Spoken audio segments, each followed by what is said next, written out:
The Arizona Territory stretched endlessly beneath a merciless sun. Its red earth cracked like the weathered hands of those who dared call it home. In the year 1873, the small town of Dry Creek clung to existence between two barren hills, sustained by cattle ranching and the stubborn hope of finding silver in the nearby mountains.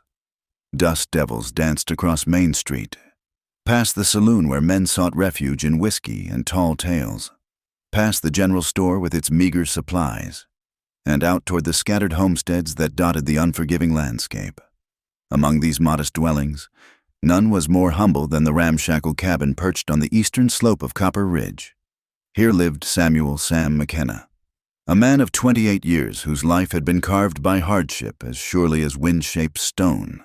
The cabin, built from weathered pine and held together more by prayer than nails, leaned slightly to the north, as if trying to escape the relentless afternoon heat. Sam had inherited this patch of earth from his father, along with a dozen scrawny cattle and debts that seemed to multiply like tumbleweeds. His mother had succumbed to fever when he was 12, and his father followed 5 winters later, leaving Sam alone to wrestle a living from land that fought back with every sunrise. The townspeople knew him as a quiet sort, reliable for day work when the larger ranches needed extra hands, but too proud to beg and too poor to matter. Each morning found Sam rising before dawn, his calloused feet hitting the cold dirt floor of his one-room home. Coffee, when he had it, was more memory than substance. Stretched thin with chicory root, most days began with checking on his small herd, counting heads and praying none had wandered into the canyon where mountain cats prowled. The cattle, a mix of longhorns and whatever strays he could legally claim, grazed on sparse grass that grew between rocks and cacti. On this particular October morning, the sky hung low and gray, unusual for the season. Sam noticed immediately that 3 of his cattle were missing, including his best breeding cow, a sturdy beast he'd named Buttercup in a moment of uncharacteristic whimsy. Without her, his hopes of building the herd would crumble like adobe in rain. He saddled his horse, a patient Mustang called Scout, whose ribs showed through despite Sam's best efforts to keep him fed. The leather of the saddle was cracked and mended countless times, each repair a testament to Sam's determination to make do with what he had. As he rode out, the wind carried the scent of sage and distant rain, unusual for the dry season. The trail led north into the foothills, where the land rose in waves of red rock and stunted juniper. Sam knew these hills well, every gulch, every hidden spring, every cave where predators might drag their prey. His father had taught him to read the land like scripture, to understand the language of broken twigs and disturbed earth. Today, that knowledge served him well as he followed the faint tracks of his wandering cattle. By midday, the sun had burned through the clouds, reasserting its dominion over the desert. Sam paused to share precious water with Scout, pouring a measure into his hat for the horse while taking only a small sip for himself. The tracks led deeper into the mountains, toward a series of caves he rarely explored. The Apache had once used these caves, or so the old-timers claimed, though Sam had never seen evidence of recent occupation. As he rounded a massive boulder, its surface painted with ancient symbols he couldn't read, Sam heard it, a sound so unexpected it made him rein Scout to an abrupt stop. Carried on the wind was a low, mournful sound, barely human, like the keening of a wounded animal. But there was something in its rhythm, its rise and fall, that spoke of consciousness, of deliberate voice. Sam dismounted, tying Scout to a gnarled mesquite bush. He checked his rifle, an old Winchester that had belonged to his father, ensuring a round was chambered. The sound came again, weaker this time, from a cave entrance partially hidden by a fall of rocks. As he approached, Sam noticed signs of recent activity, horse tracks, several sets, and the remains of a campfire hastily covered with sand. The cave mouth yawned before him, a black wound in the red rock face. Sam hesitated at the threshold, every instinct screaming danger, but the sound came again, and now he could hear what might have been words, though in no language he recognized.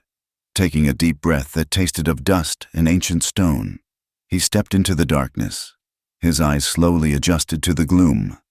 The cave was larger than it appeared from outside, opening into a natural chamber where shafts of light penetrated through cracks above. What he saw there stopped his heart for a full beat.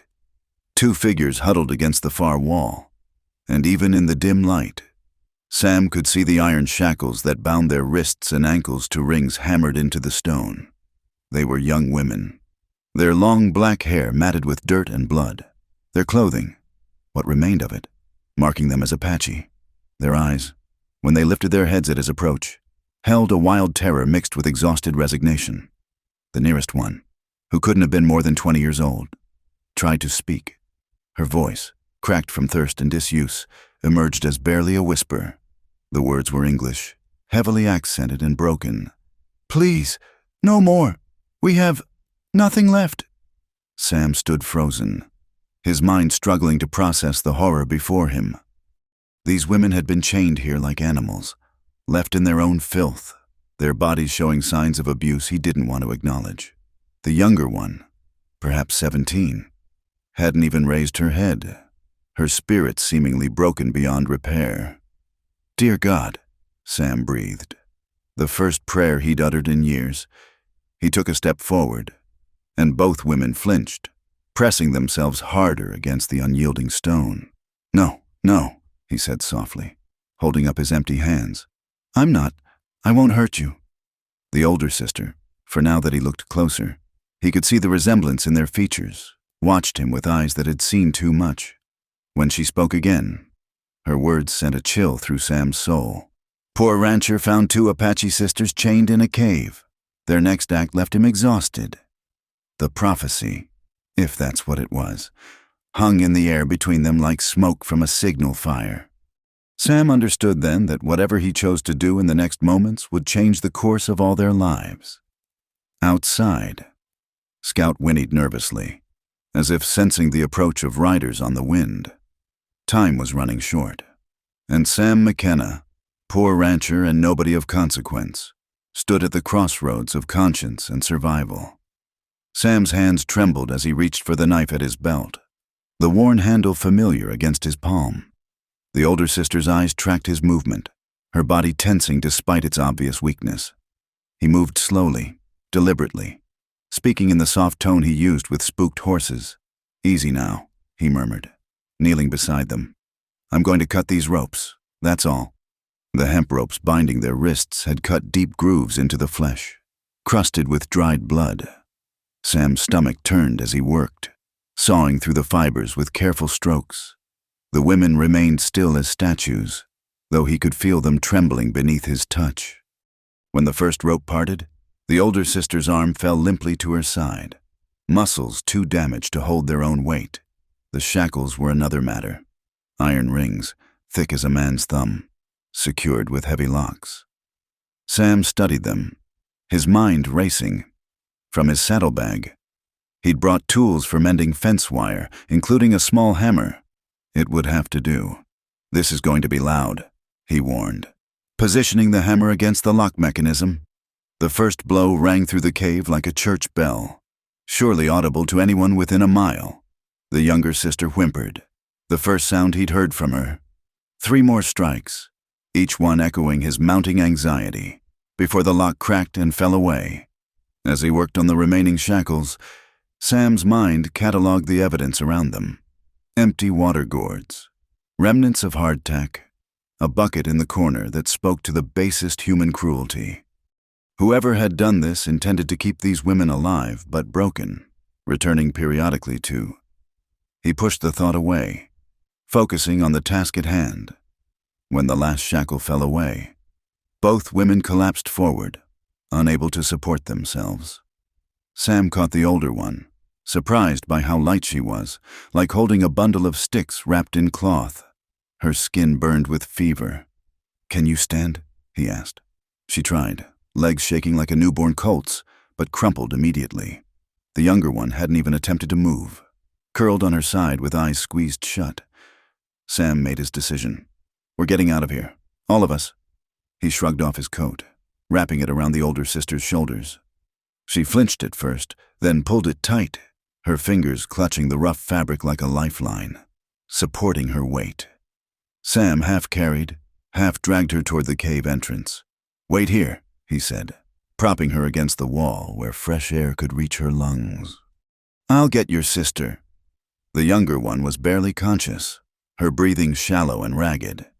Sam gathered her in his arms, shocked again by the lack of weight. These women had been starved as well as abused, reduced to shadows of what they should have been. Outside, the sun seemed impossibly bright after the cave's darkness. Scout stamped nervously, ears swiveling at every sound. Sam's mind worked frantically. 1 horse, 3 people, and at least 5 miles back to his cabin. The math was impossible, but leaving them here was unthinkable. "Listen," he said to the older sister, who watched him through eyes glazed with pain and fever. "My place isn't far. We'll go slow. Can you hold on if I put you on the horse?" She nodded, though Sam doubted she fully understood. He lifted her onto Scout's back, her hands instinctively tangling in the horse's mane. The younger sister would have to ride in front of him, cradled against his chest. It would be awkward, dangerous even, but there was no other way. The journey back seemed to stretch forever. Every shadow might hide pursuers. Every bird call might signal discovery. The sisters drifted in and out of consciousness, occasionally muttering in their native tongue, words Sam didn't understand but recognized as prayers or pleas. The sun was touching the western peaks when Sam's cabin finally came into view. He'd never been so glad to see its crooked walls and patched roof. Scout, exhausted from the unusual burden, stumbled the last few yards to the small corral. Sam carried the women inside one at a time, laying them on his narrow bed, the only furniture worth the name in the sparse dwelling. They looked even worse in the fading light that filtered through the cabin's single window. Bruises mottled their arms and faces, and their feet were raw from walking on stone. His water barrel was nearly empty, but Sam used what he had to clean their wounds. The older sister stirred as the cool cloth touched her face, her eyes focusing on him with effort. "Why?" she whispered, the single word carrying the weight of all her questions. Sam paused, the cloth dripping in his hands. Why indeed? He could be hanged for harboring Apache women. The town barely tolerated his presence as it was, a failed rancher scraping by on pride and day wages. This act of mercy could cost him everything. "Because it's right," he said finally, the simple truth of it settling in his chest like a stone. He set about making a thin gruel from his meager stores. Cornmeal, a bit of salt. The last of his jerked beef boiled soft. The older sister managed a few spoonfuls, her hands shaking as she guided the spoon to her mouth.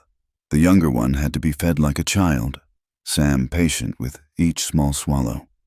As darkness fell, Sam lit his single lamp, its yellow glow pushing back the shadows. The sisters lay still on his bed while he made himself a pallet on the floor from old horse blankets.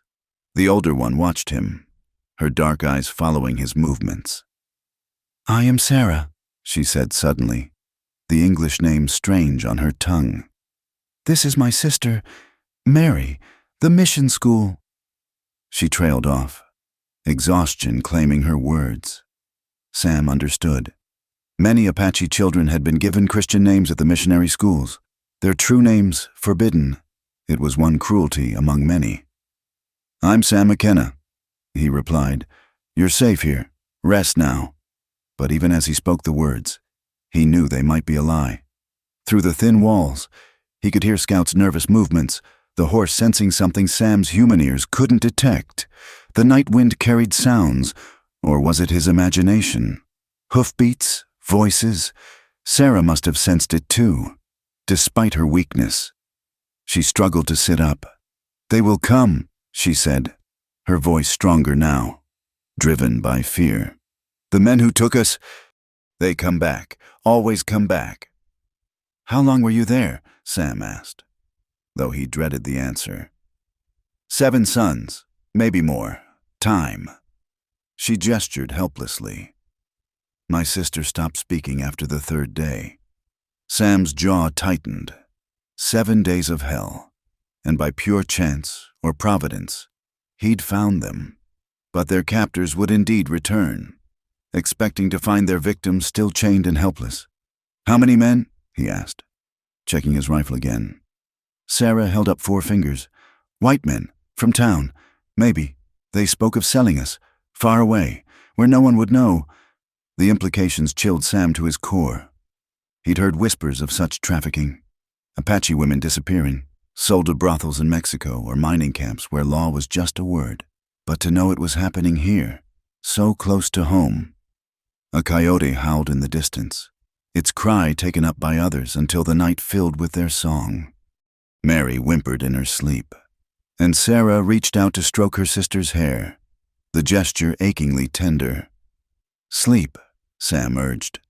"I'll keep watch."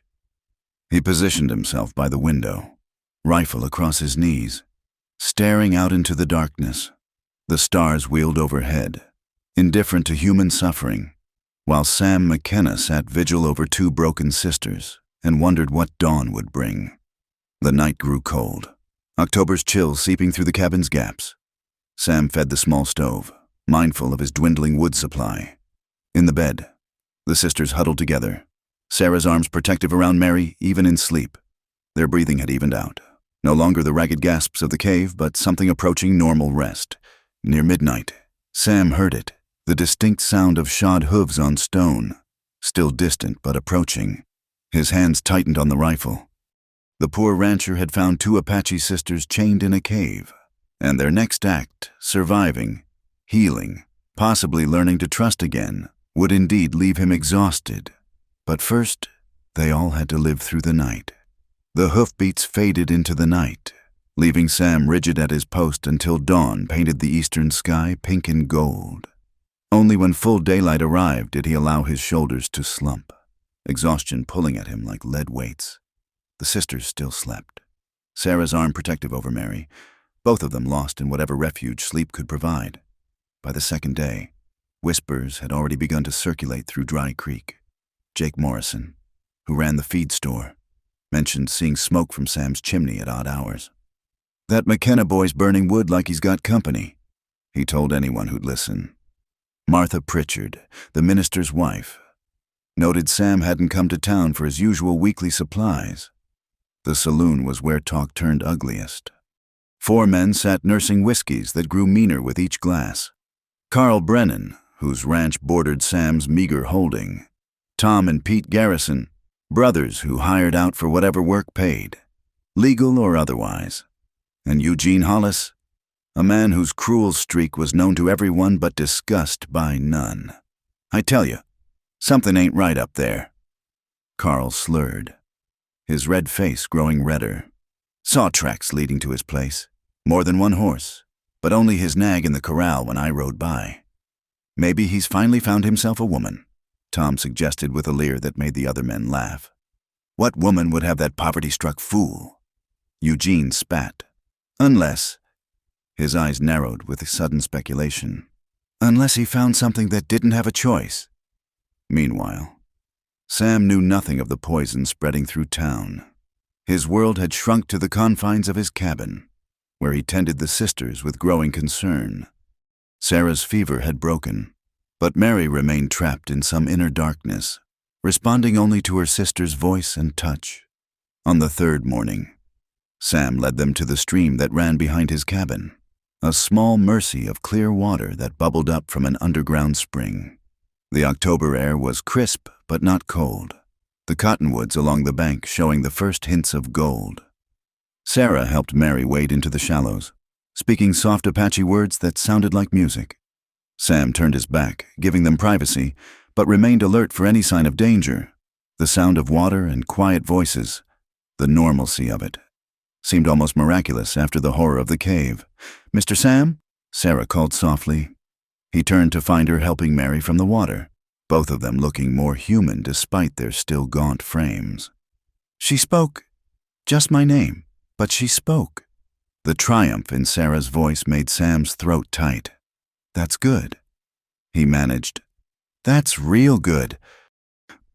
They made their way back slowly, Mary leaning heavily on her sister but walking on her own power.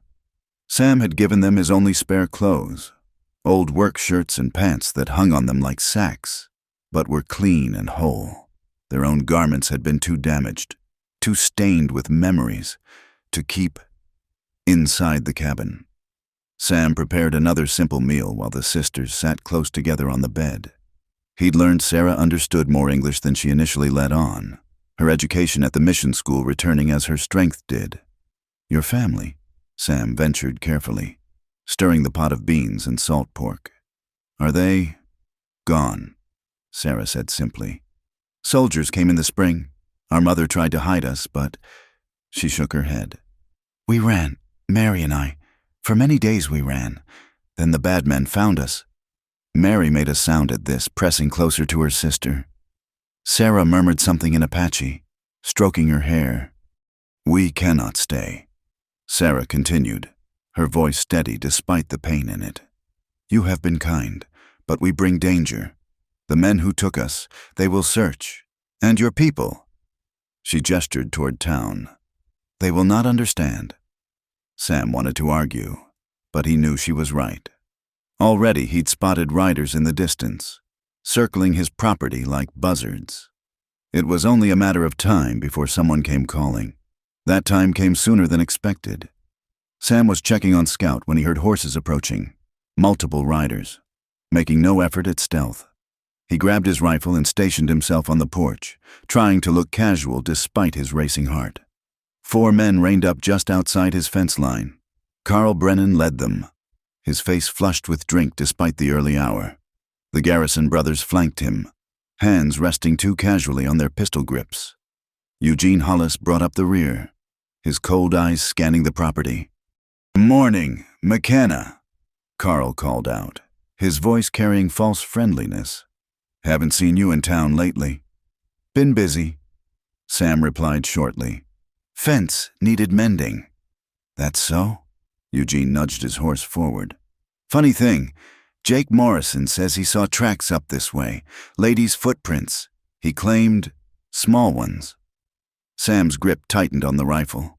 "Jake needs spectacles. Nothing here but me and Scout." "Mind if we water our horses?" Tom Garrison asked. "Already dismounting. Trough is empty. Stream's a half-mile east." The men exchanged glances, their suspicion palpable. Pete Garrison spat tobacco juice near Sam's boots. "Unfriendly sort, ain't you? Just particular about my property," Sam said evenly. "Like any man has a right to be." Carl leaned forward in his saddle. "See, that's what's got us curious. McKenna, you ain't got nothing worth protecting, yet here you are, acting like you're guarding gold." Inside the cabin, a board creaked. The sound was tiny, barely audible, but Eugene's head snapped toward it like a hunting dog catching scent. "What was that?" he demanded. "Old cabin," Sam said. "Settles in the heat. You boys should know that."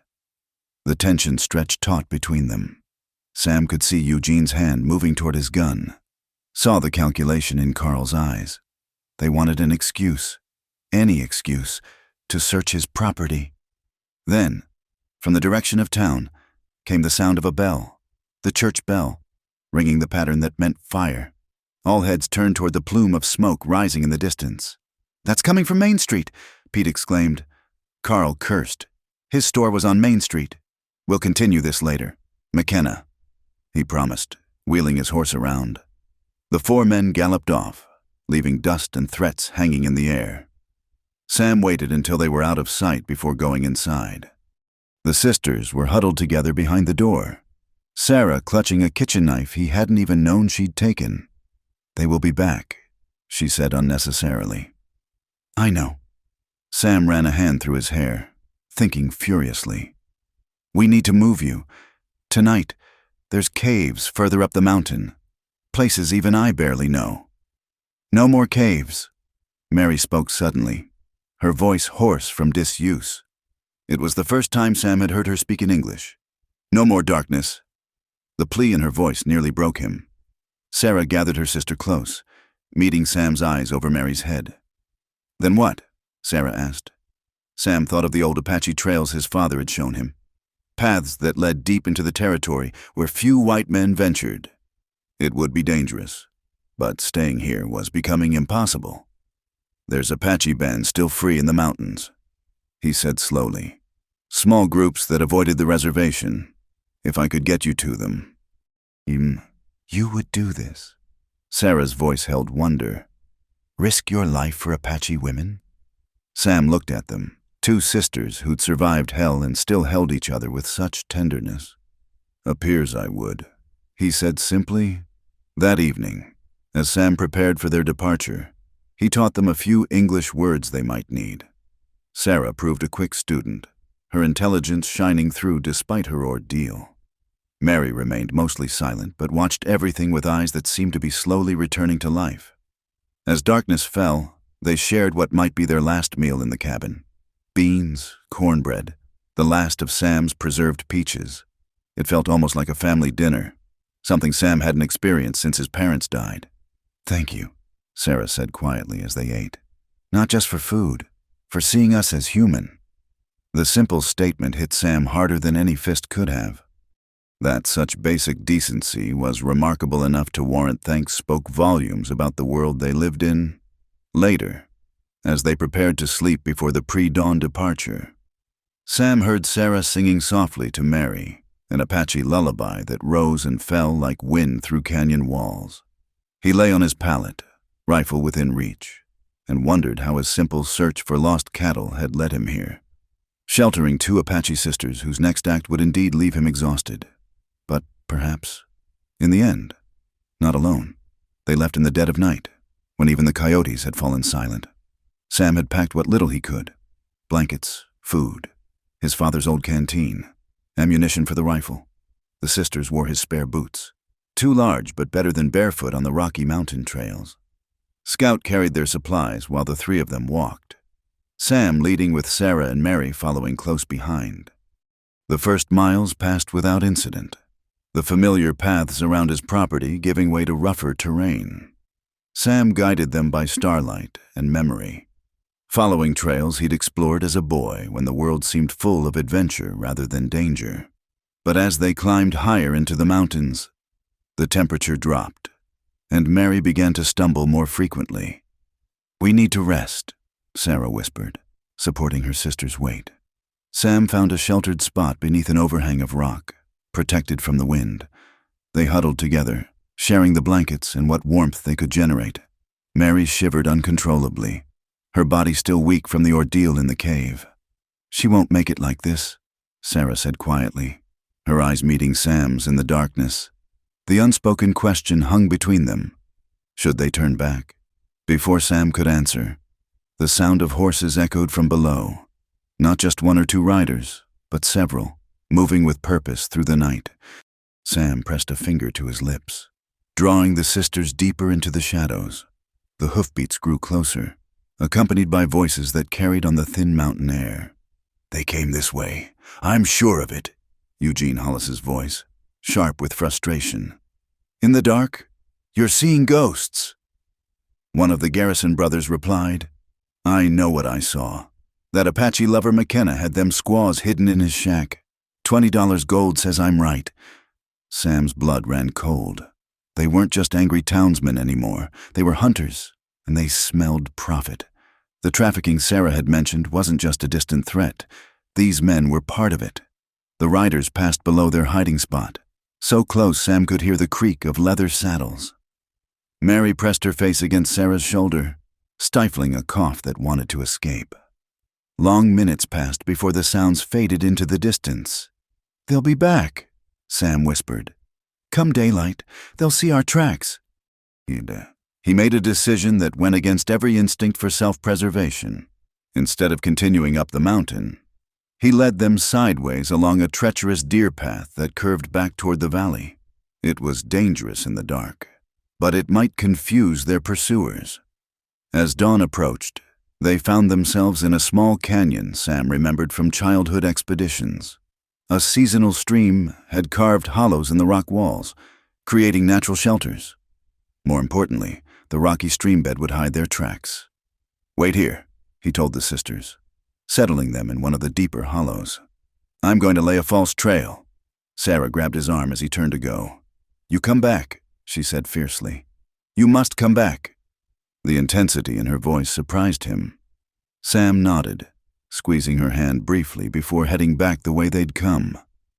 He made obvious tracks leading up the mountain, broke branches, left clear signs of passage. Then, using every woodcraft skill his father had taught him, he circled back to the canyon, this time careful to leave no trace.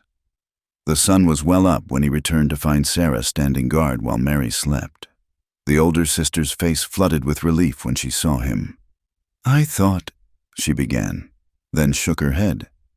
"The men who took us made many promises, all lies." "I'm not them," Sam said simply. "They spent the day hidden in the canyon, taking turns keeping watch. The October sun provided some warmth, and Mary seemed to revive slightly with rest and the jerky Sam rationed out. As afternoon wore on, storm clouds began building over the peaks, an early winter storm that could be either blessing or curse. Thunder rumbled in the distance as Sam considered their options. The storm would wash away tracks, but would also make travel treacherous. Mary was in no condition for a hard journey in cold rain. "There," Sarah said suddenly, pointing. Along the rim of the canyon, riders appeared, 4, then 6, spread out in a search line. Eugene Hollis was clearly visible in the lead, his pale hat distinctive even at a distance. Sam pushed the sisters deeper into the hollow, positioning himself at the entrance with his rifle. The riders were methodically checking every possible hiding spot. It was only a matter of time. Lightning split the sky, followed immediately by a crash of thunder that echoed off the canyon walls. The first fat raindrops began to fall, quickly becoming a downpour. Sam could barely see the rim anymore through the curtain of water. Then he heard it, horses much closer than the rim. Someone was in the canyon with them. Well, Eugene's voice came from somewhere in the rain. "You led us a merry chase, McKenna." Sam's mind raced. How many were down here? Where were they positioned? The rain made it impossible to tell. A figure materialized from the gray curtain. Tom Garrison, gun drawn but not yet aimed. "Come on out, McKenna. We know you got them Apache girls. No need for anyone to get hurt." "Since when do you care about anyone getting hurt?" Sam called back. "Buying time." Eugene's laugh was ugly. "Fair point. How about this? You hand them over, and we let you walk away. Hell, we'll even cut you in. 2 pretty Apache sisters will fetch a fine price in Mexico." Behind him, Sam heard Sarah's sharp intake of breath. Mary made a small sound of fear. "Not happening," Sam said flatly. "Then you're a fool," Eugene snarled. "And a dead one at that." The attack came from 2 directions at once. Tom Garrison fired first, the bullet chipping rock inches from Sam's head.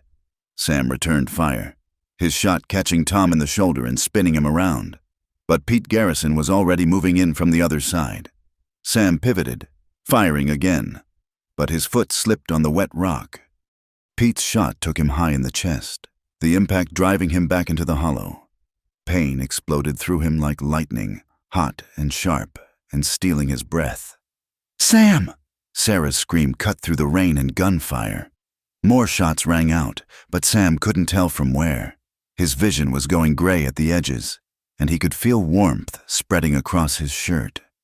Sarah was suddenly there, pressing her hands against the wound, her face fierce with determination. "Not dying," she commanded, as if she could order death away through sheer will. "You are not dying." Through the rain and pain, Sam saw Mary standing at the entrance to their shelter. She held his rifle. When had she taken it? And her stance was steady despite her trembling hands. A body lay in the mud outside. Pete Garrison, Sam realized dimly. "Little Savage got Pete," someone shouted. More gunfire erupted, but the storm was their ally now. Lightning turned the world white and black in strobing intervals, making aimed shots nearly impossible. Thunder drowned out commands and curses alike. Sam tried to speak, tasted copper. Sarah leaned close to hear. "Run," he managed. "Both of you, run." "No," Sarah said flatly. "We stay together." Through his fading vision, Sam saw her take his pistol from its holster. She checked the cylinder with surprising competence. Mission school must have taught more than just English and prayers. The storm raged on, turning the canyon into a river. Sam drifted in and out of consciousness, aware of Sarah's hands on his wound, of Mary's determined figure guarding the entrance, of voices shouting in the storm. At some point, the gunfire stopped, though whether the attackers had given up or were simply waiting out the storm, he couldn't tell. "Stay with us," Sarah whispered, her tears mixing with rainwater. "You saved us. Now we save you." Sam wanted to tell her it didn't work that way, that a chest wound in a canyon in a storm was a death sentence. But her fierce determination reminded him of something his mother used to say, that God helps those who refuse to surrender. Lightning illuminated the canyon one more time, showing no sign of their attackers. Perhaps the storm had driven them off, or perhaps they waited just out of sight. But for now, in this moment, Sam McKenna was alive, sheltered by two Apache sisters whose strength he had gravely underestimated. The poor rancher had indeed found them chained in a cave, but their next act, fighting for his life as he had fought for theirs, was leaving him exhausted in ways he'd never imagined. As darkness crept in from the edges of his vision, Sam heard Sarah singing, not an Apache lullaby this time, but something that sounded like a warrior's song, fierce and protective and absolutely refusing to let death win this day. The storm passed with the night, leaving behind a world washed clean and dangerous. Sam drifted between consciousness and darkness, aware of Sarah's hands constantly working to keep him alive. She had torn strips from her shirt to pack the wound, using knowledge gleaned from watching tribal healers before the soldiers came. Mary kept watch, the rifle never leaving her hands, her eyes scanning the brightening canyon for any sign of their enemies.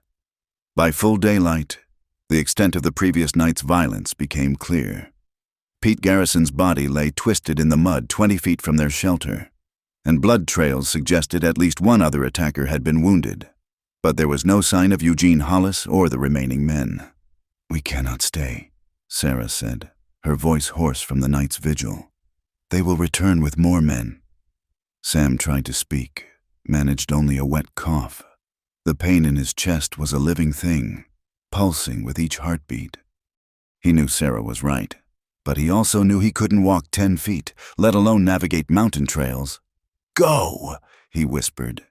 "Leave me?" Sarah's eyes flashed with anger. "I have told you no. We stay together. With Mary's help." She managed to get Sam onto Scout's back. The horse, patient as always, stood still despite smelling blood.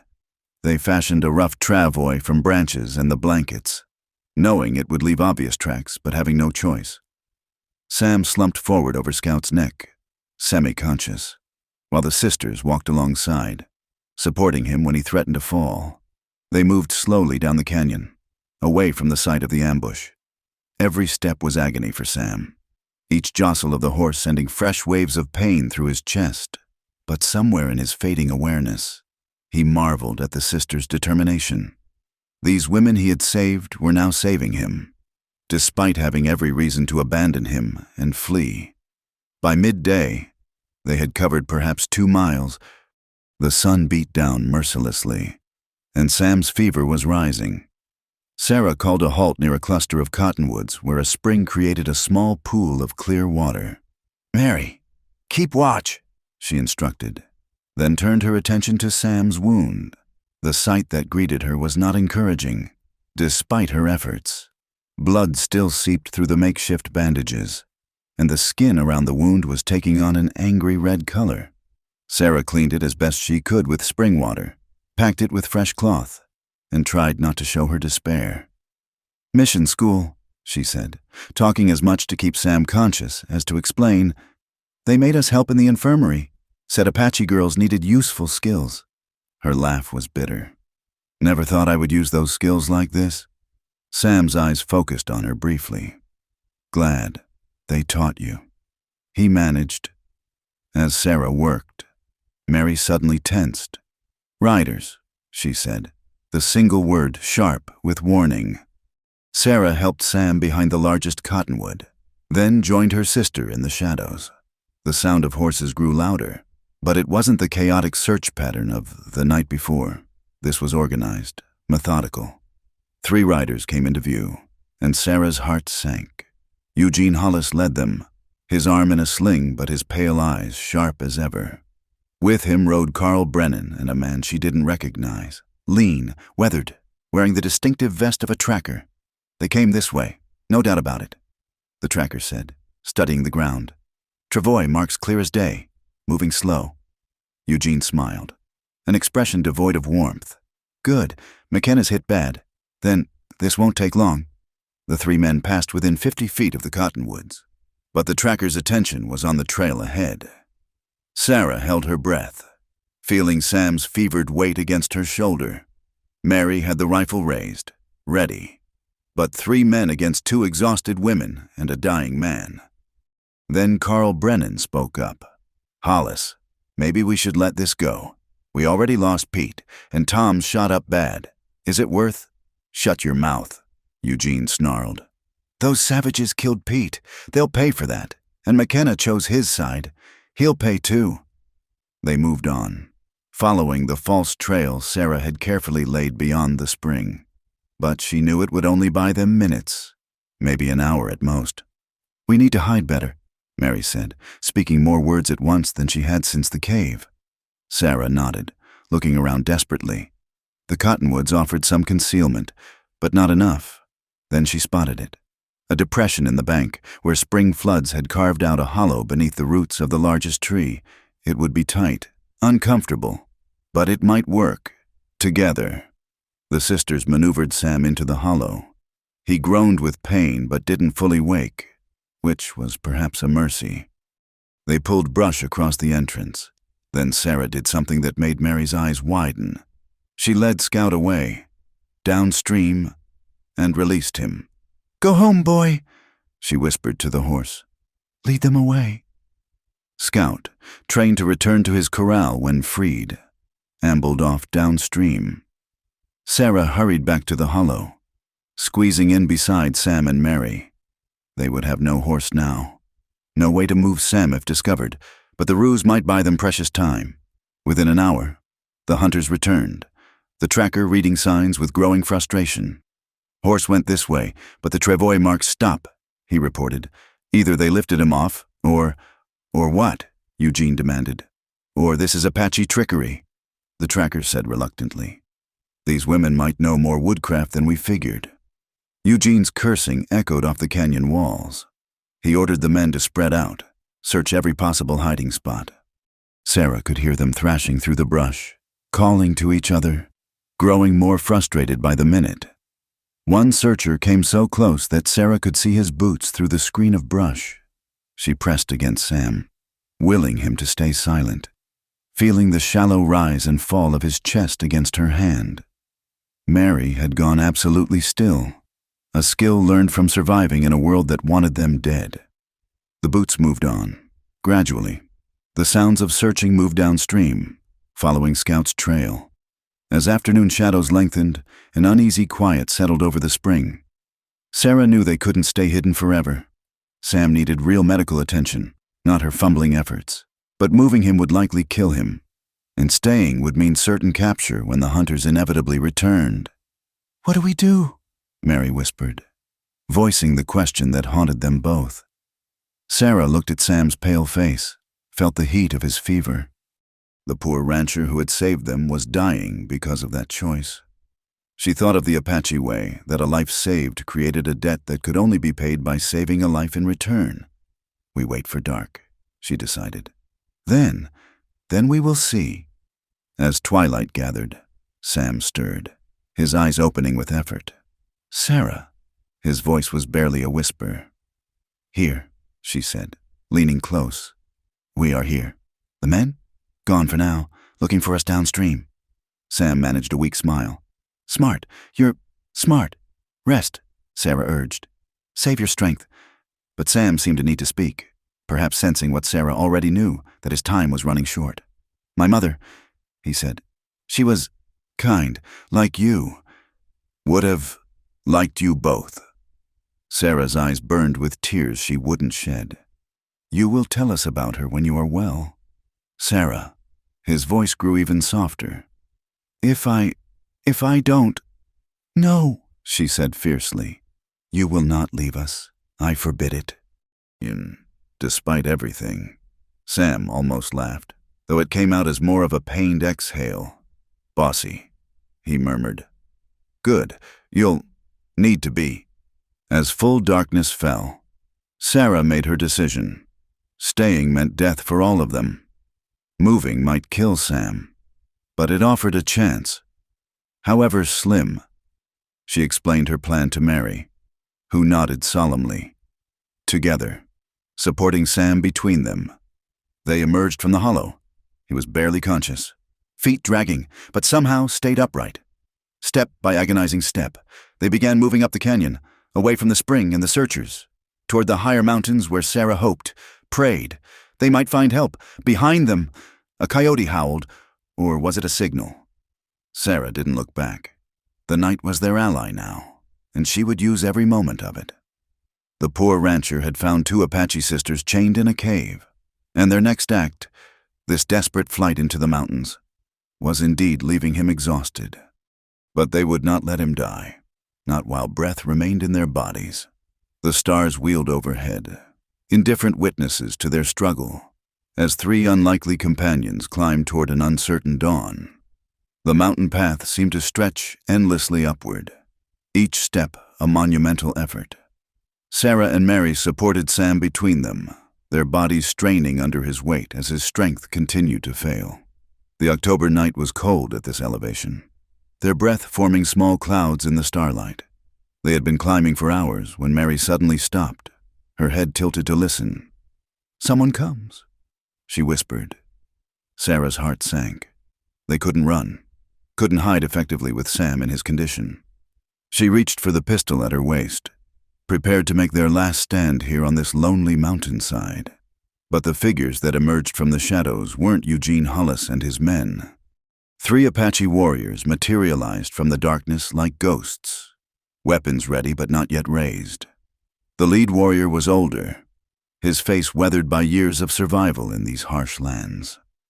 Sarah spoke quickly in Apache, words tumbling over each other as she explained who they were, what had happened. The warriors listened, their expressions unreadable in the darkness. When she finished, the older warrior stepped closer, studying Sam's pale face and labored breathing. "This white man helped you?" he asked in Apache, his tone skeptical. "He saved our lives." Mary spoke up, her voice stronger than it had been since the cave. "He risks everything for us." The warrior considered this, then made a decision. "We take you to camp. The healer will decide if the white man lives or dies." 2 of the warriors fashioned a better travois while the 3rd scouted ahead. They moved swiftly through familiar terrain, covering in an hour what would have taken the exhausted sisters all night.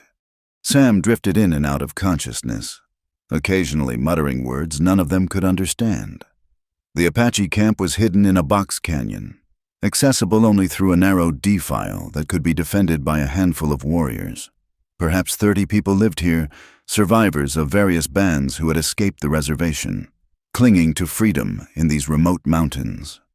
Their arrival caused an immediate stir. Apache, who had lost everything to white soldiers and settlers, stared at the unconscious white man with mixtures of curiosity, suspicion, and outright hostility. An elderly woman spat in the dirt as they passed. The healer's lodge stood at the center of the camp. She was ancient, her face mapped with decades of wisdom and sorrow. She examined Sam with hands that were gnarled but surprisingly gentle, clicking her tongue at what she found. "The bullet is deep," she announced in Apache. "Close to the heart. Most would already be dead." "Can you save him?" Sarah asked, her voice breaking with exhaustion and fear. The healer studied her carefully. "Why should I? How many of our people have died from white men's bullets?" Sarah met her gaze steadily. "Because he is not like them. Because he chose to help us when his own people would kill him for it. Because—" She faltered, then continued more quietly. "Because I ask it of you, grandmother." The old woman was quiet for a long moment. Then she began barking orders. Water was heated, herbs were gathered, and assistants prepared her tools. The bullet would have to come out, and in Sam's weakened state, the procedure might kill him. "You," the healer pointed at Sarah. "You will help. Your hands are steady. and he will need a familiar voice. As dawn broke over the mountains, the healer began her work. Sarah held Sam's hand, speaking to him constantly, sometimes in English, sometimes in Apache, always with the same message: stay with us, fight, don't leave, don't. The camp gathered outside, drawn by curiosity and the drama of the moment. Some argued that harboring a white man would bring soldiers down on them. Others, particularly those who had heard Mary's fierce defense of Sam, argued that honor demanded they help someone who had helped their people. The debate grew heated. A young warrior named Joseph, who had lost his family to white soldiers, was particularly vocal. "He is one of them. His people take our land, kill our families, and we nurse him like a brother." An older woman stepped forward. "Martha, who had lost her own daughters to raiders years ago. These girls say he saved them from slavers. Would you have preferred they remained chained? Better to die with honor than live as slaves." Joseph shot back. Mary, who had been silent during the procedure, suddenly emerged from the healer's lodge. Her eyes blazed with a fury that made even the warriors step back. "You know nothing," she said, her voice carrying across the camp. "You speak of honor. Where is the honor in what was done to us? This white man showed more honor than anyone. He saw us as human when his own people see us as animals. He bled for us. Now we bleed for him." Her words, coming from one so young who had clearly suffered greatly, carried weight. The arguments subsided, though the tension remained. Inside the lodge, the healer worked with infinite patience, her ancient hand steady as she probed for the bullet. Sam had mercifully passed out from the pain, his breathing shallow but steady. Sarah never let go of his hand, her lips moving in constant prayer, a mixture of Apache traditions and Christian words learned at the mission school. Finally, after what seemed like hours, the healer held up a small piece of lead, blood-covered but intact. "It is out," she announced. "Now we see if his spirit chooses to stay or fly."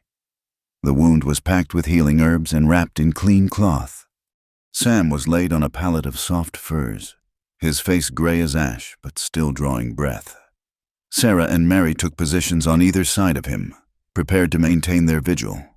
Outside, the camp returned to its daily routines, though everyone kept one eye on the healer's lodge. Children pecked around corners, curious about the white man who had saved Apache women. Warriors increased their patrols, knowing that those hunting the sisters might eventually track them here. As the sun reached its peak, a scouting party returned with troubling news. White men were in the lower valleys, many of them, searching systematically. It was only a matter of time before they pushed higher into the mountains. The camp's leader, a man called Robert Crowfeather, called a council. The debate was serious now. Their safety versus honor, pragmatism versus compassion. Sarah was called to speak, to explain again why this white man deserved their protection. She stood before them, exhausted beyond measure but drawing on inner strength. "I know what you have all lost," she began. "Mary and I lost our mother, our people, our freedom. We were less than animals to those who took us. This man," she gestured toward the lodge, "gave us back our humanity. He saw our suffering and could not turn away, even knowing the cost." "And what of the cost to us?" Joseph demanded. "When the soldiers come, then we fight," Mary said simply, joining her sister. "As we always have. But not all whites are our enemies, just as not all Apache are the same. This man proved that." The council continued as afternoon wore into evening. In the healer's lodge, Sam's fever broke at last, his breathing becoming deeper and more regular. The healer nodded approvingly, mixing new medicines to fight infection. "He is strong," she told Sarah. "Not just in body, his spirit fights hard." Sarah smoothed Sam's hair back from his forehead, noting how young he looked in sleep, how vulnerable. "He has much to live for," she said softly. The healer gave her a knowing look. "As do you, child, as do you." As darkness fell again, the council reached its decision. Robert Crowfeather stood to announce it. "The white man stays until he can travel. We will protect him as one of our own, but when he is healed, He must choose, return to his people or remain with us. There can be no middle ground. It was more than Sarah had dared hope for.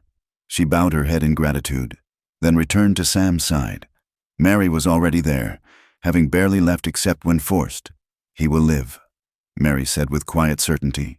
The spirits have decided. Sarah took her sister's hand with one of hers, kept the other on Sam's arm. The poor rancher had found them chained in a cave, and their next act, nursing him back to health while finding sanctuary with their people, was indeed exhausting. But in this moment, in this hidden camp where Apache tradition still lived, they had found something precious: hope. The stars emerged one by one overhead, and somewhere in the distance, a wolf howled.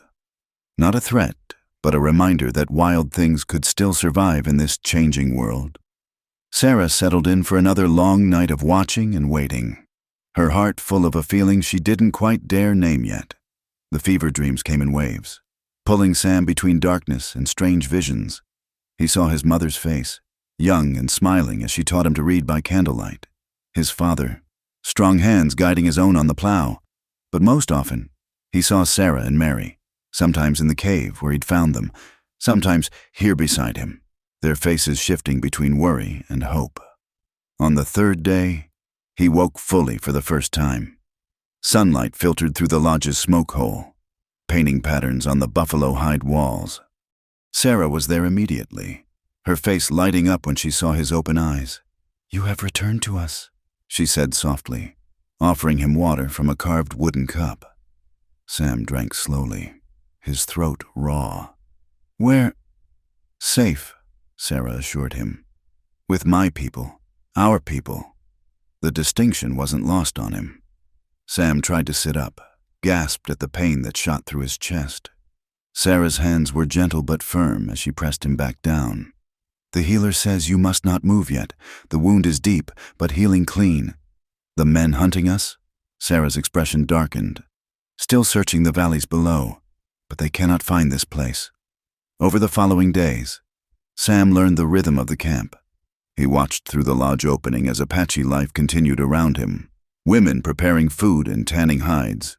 Children playing games that taught them survival skills. Warriors maintaining weapons and planning defenses. It was a society in miniature, clinging to traditions even as the world changed around them. Mary visited often, usually bringing food or sitting quietly while working on beadwork. Her recovery was remarkable. The hollow-eyed, broken girl from the cave was slowly being replaced by someone finding her strength again. She spoke more now, sometimes even managing a small smile when children peeked into the lodge to stare at the strange white man. "They call you Man Who Sees," Mary told him one afternoon, threading bright beads onto sinew, "because you saw us as people when others did not." Sam wasn't sure he deserved such a name, but he understood the honor in it. The healer, whose name he learned was Catherine Flying Eagle, a mission school name paired with her Apache 1, checked his wound daily. She spoke little English but communicated effectively through gestures and Sarah's translations. Her medicines were unfamiliar but effective. The angry red inflammation gradually faded, and the pain became manageable. One evening, as Sam grew stronger, Robert Crowfeather visited. The leader was a man of perhaps 50 years, his face marked by wisdom and loss in equal measure. He studied Sam for a long moment before speaking in accented but clear English. "My scouts report the white men have given up searching. They believe you are dead." Sam absorbed this news. In a way, perhaps he was dead. The isolated rancher who kept to himself, asked for nothing, expected nothing. That man seemed like a stranger now. "Sarah speaks well of you," Robert continued. "She says you risked your life for her and Mary. This is not the way of most white men." "It's the way my mother taught me," Sam replied simply. Robert nodded slowly. "A good woman. Then, tell me, what do you know of our situation here?" Sam considered carefully. "I know you're free Apache who refused the reservation. I know the army wants you rounded up or dead. I know you're trying to preserve your way of life against impossible odds. And yet you do not judge us. Do not think we should submit to your government's will." "I've seen what submission brings," Sam said, thinking of the cave, the shackles. "A man, any man, has the right to live free." Robert was quiet for a moment. "You speak dangerous words for a white man?" "Maybe, but they're true words." The leader rose to leave, then paused at the entrance. "When you are healed, you will have a choice to make. Think carefully on it." As Sam's strength returned, Sarah began taking him on short walks around the camp. At first, the Apache watched him with suspicion, mothers pulling children closer as he passed. But gradually, as they saw him with Sarah and Mary, as word spread of his story, the hostility eased. He learned their names, their stories. Thomas and Louise, who had lost 3 sons to army bullets. David, the blacksmith who kept their few guns in repair using salvaged metal. Rebecca, whose skill with herbs rivaled the healers. Each had a tale of loss, of choosing freedom over the dubious safety of the reservation. "Do you regret it?" Sam asked Sarah one evening as they sat watching the sunset paint the canyon walls red and gold. "Bringing me here? It's caused problems." Sarah was quiet for a moment, her profile etched against the dying light. "My people have a saying, you cannot step in the same river twice. We cannot go back to who we were before the cave. You cannot go back to your empty cabin. We move forward or we die." "And Mary, is she moving forward?" Sarah's smile was soft, proud. "She speaks again. She laughs with the children sometimes. The darkness in her eyes grows less each day. You gave us that gift. You gave each other that gift. I just cut some ropes." Sarah turned to face him fully, her dark eyes serious. "No. You saw our humanity when others saw only Apache women to be used and discarded. You bled for us. Do not make small what you did." The intensity in her voice, her gaze, made Sam's breath catch. He had been trying not to acknowledge the growing feeling between them, the way his eyes sought her throughout the day, the way her presence eased something in his chest that had nothing to do with his wound. "Sarah," he began, but she placed a finger against his lips. "Not yet," she said softly. "First you heal, first you choose, then we see what comes next." The moment was broken by shouts from the camp entrance. Warriors were escorting someone in, a young Apache man, wounded and exhausted. He brought news that chilled everyone. Army patrols were increasing, pushing deeper into the mountains. A larger campaign was coming, aimed at clearing out the last free Apache bands. The camp erupted in debate. Some argued for fleeing deeper into Mexico. Others wanted to fight, to make the soldiers pay for every foot of ground. Still others, worn down by years of running, spoke of negotiating surrender. Sam watched it all, understanding that his presence here was both a complication and, strangely, a potential asset. He was proof that not all whites were enemies, but also a danger if the wrong people learned a white man was living among them. That night, as Sarah tended his wound, almost fully healed now, she was unusually quiet. "What troubles you?" Sam asked. She didn't answer immediately, her hands gentle as they applied fresh bandages. "The young warrior who brought news, James Whitehorse, before the cave, there was an understanding between our families, that we might marry." Sam's chest tightened in a way that had nothing to do with his injury. "And now I'm different, changed. He looks at me and sees only what was done to us. The other warriors are the same.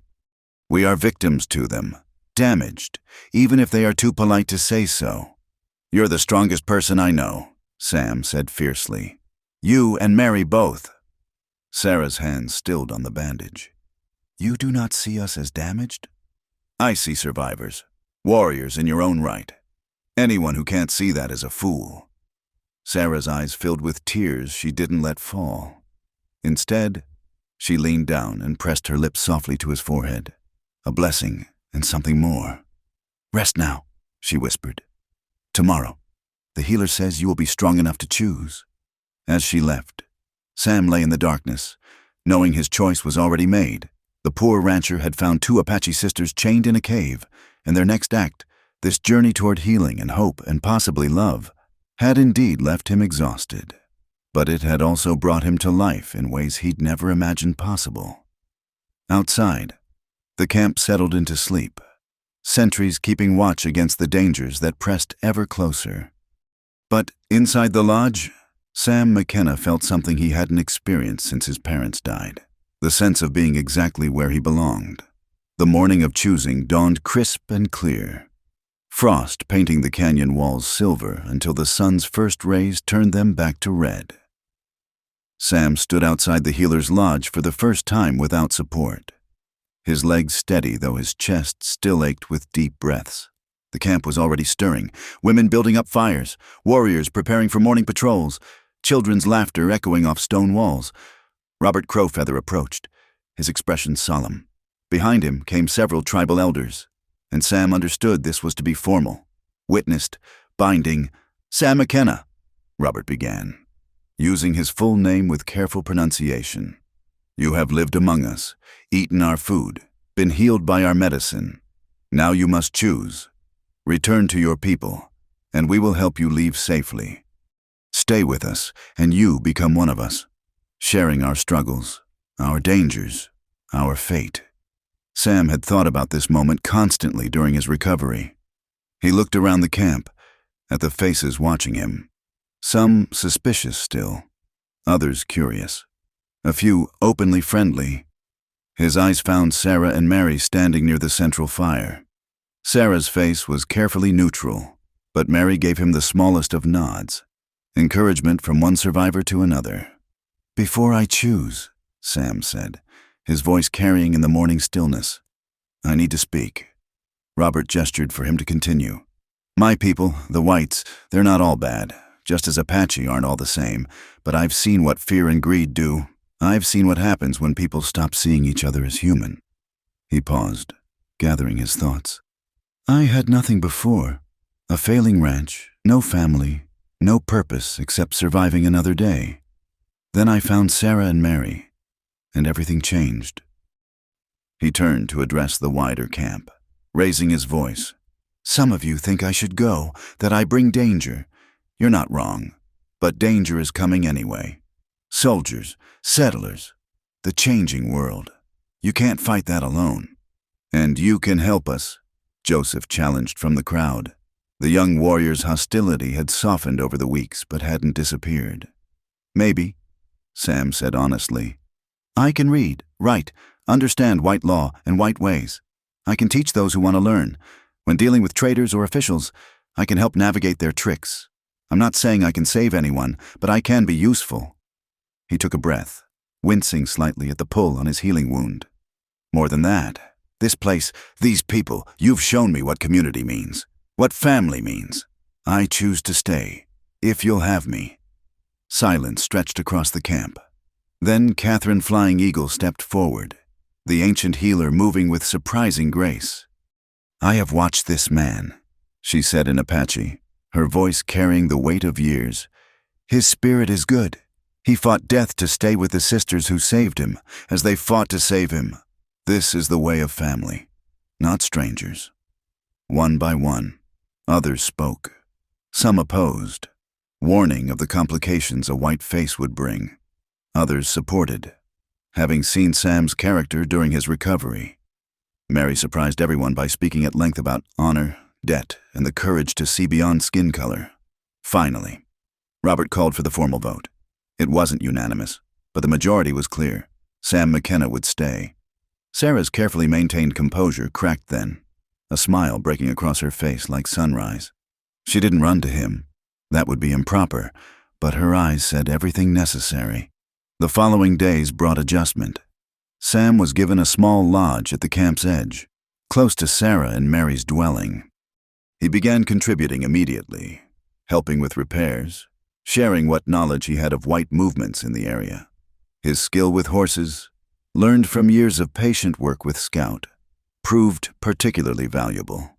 But it was the quieter moments that built his new life. Teaching children English letters in the dirt, helping David the blacksmith figure out a better way to repair a rifle, sitting with the elders as they shared stories of the time before soldiers, before reservations, when the Apache moved freely across their lands.